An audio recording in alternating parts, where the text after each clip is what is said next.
first of all. We got the monitor stand that is being used to hold my microphone. The microphone that I do not use because I haven't made a video in forever. We've got, check this out, underneath here. Oh, there's another little wireless microphone that I bought for like 10 bucks because I wanted to try it out.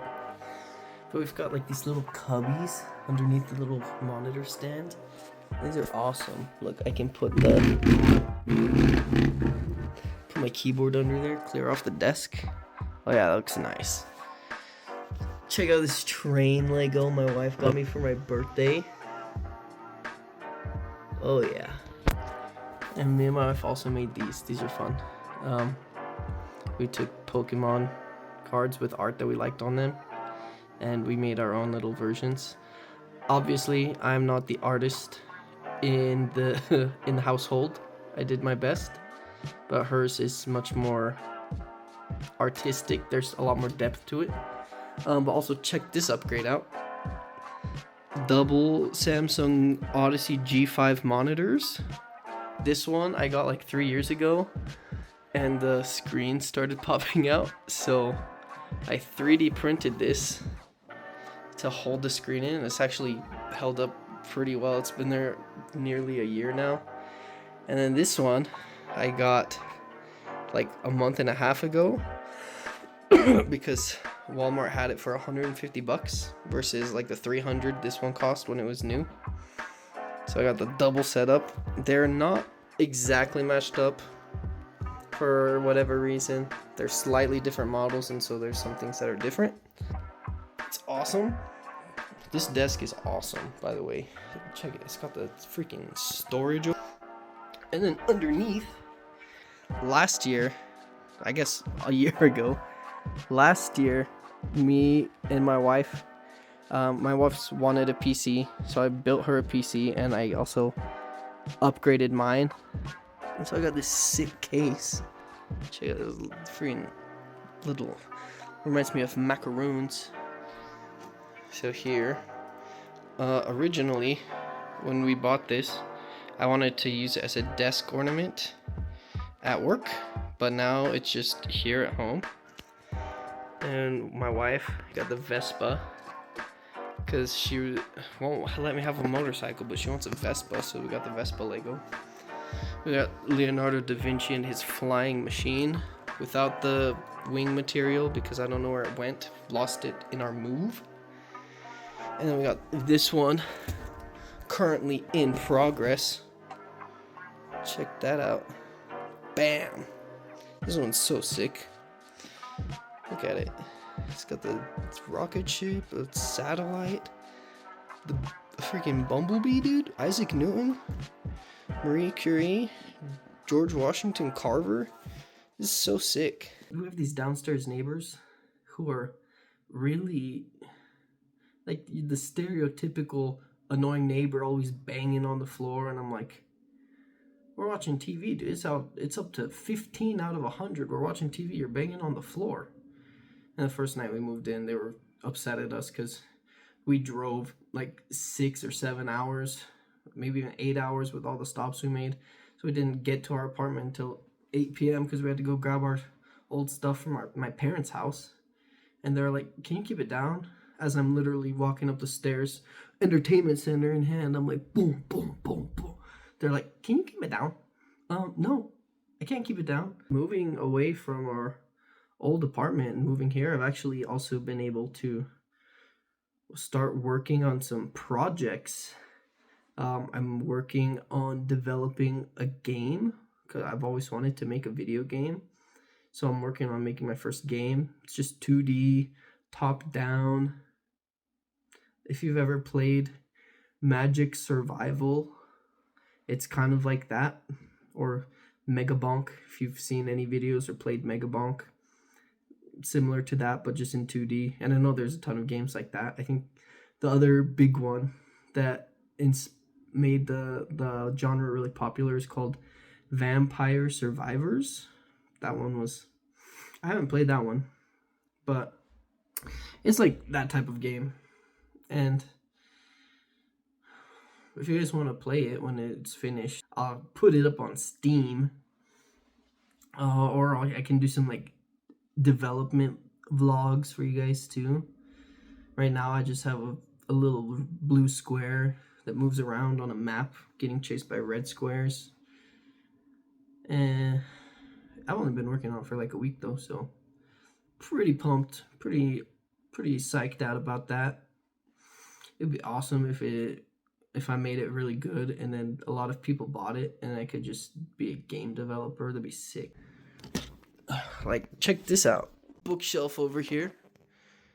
We got math book, the Jay Cummings math books. I've only started this one, haven't gone to this one yet, but this one, I think he's hilarious. You don't think about whether a math book can be funny or not, but I think they're hilarious. I've read a little bit of this one, done some of these. This is from my thermal physics class, I guess. I can't remember what it was actually called. A little bit more of an advanced classical mechanics books. Then you got the Taylor Classical Mechanics, absolute banger.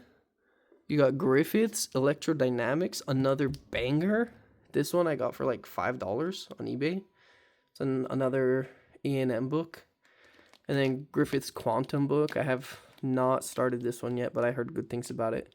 And I found it cheap, so grab that one. Cattell Solid State Physics. Another one I've heard really good things about. Haven't gotten too far into it. And we got, of course, Computational Physics Guide to Scientific Computing in C++. This database book I found for free on moving day, because when people move out, they just leave a bunch of crap. And then you got the Sanderson books down here, freaking Peter Pan. Got science experiments that I can do with my child. It says a Geek Mama Guide, but my wife got it for me. So it's also a Papa Guide.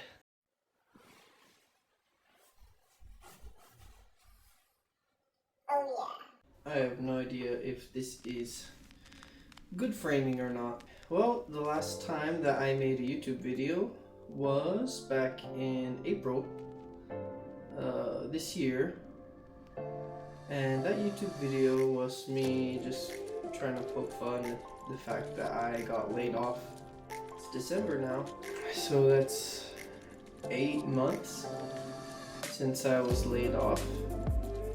And fortunately for me, getting laid off was probably the best thing that could have happened to me this year.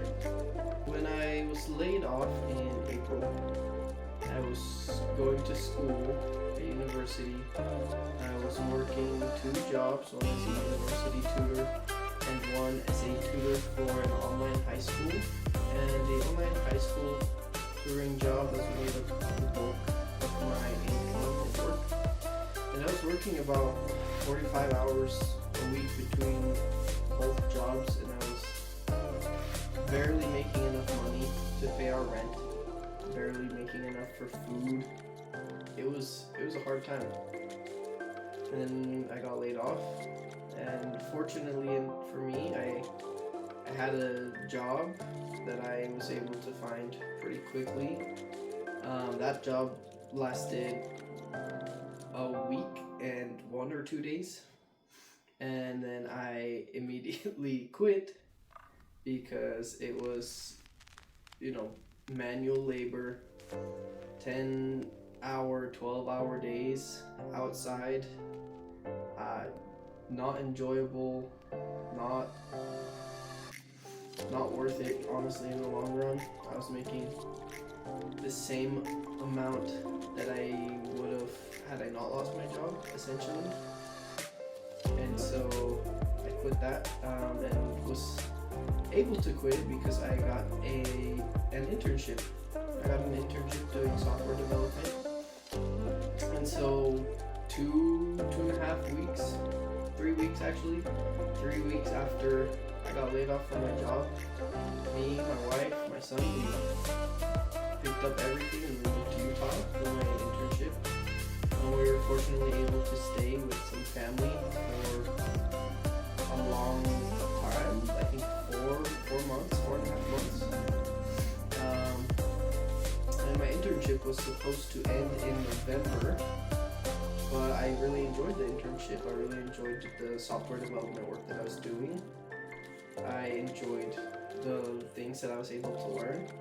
And so I actually went to one of the managers where I work, and I asked, hey, I want to sit down, I want to talk about this.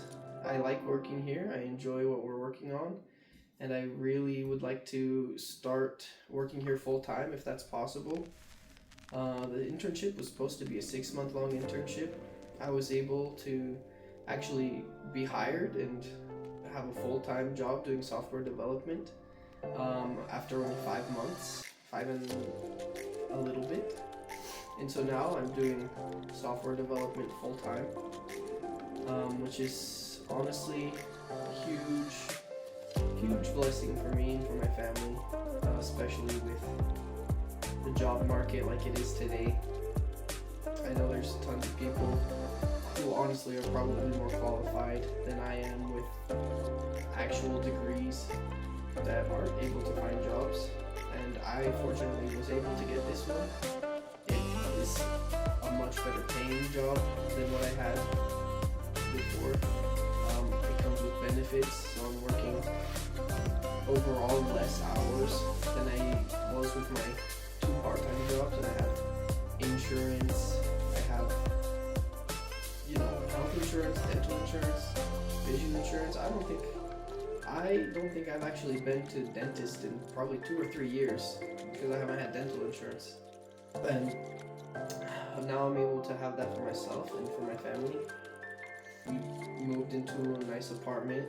So this is something that's allowed me to be a lot healthier than I was before. Before I was probably getting 4, maybe 5 hours of sleep a night for like 2 years. I would go to bed 3 or 4 o'clock in the morning, wake up 8 o'clock, 8:30, and just be tired all day, absolutely miserable. It's kind of ironic because it's 3:30 in the morning right now and I'm making this video, but I've been able to build up some healthier habits, especially regarding sleep. I was doing really good for a while. There was about a 2-month period where I was getting 8 to 9 hours of sleep every night. I'm getting closer to 6 or 7, but it's a big step in the right direction. I'm really just kind of making this video to, one, an update, because the last video I had was me being like, I got laid off. But I just wanted to show everyone sometimes the really bad things, the worst things that you could imagine happening to you, can lead to just much better circumstances. Things are going good. Sometimes bad things happen, but it's not the end of the world.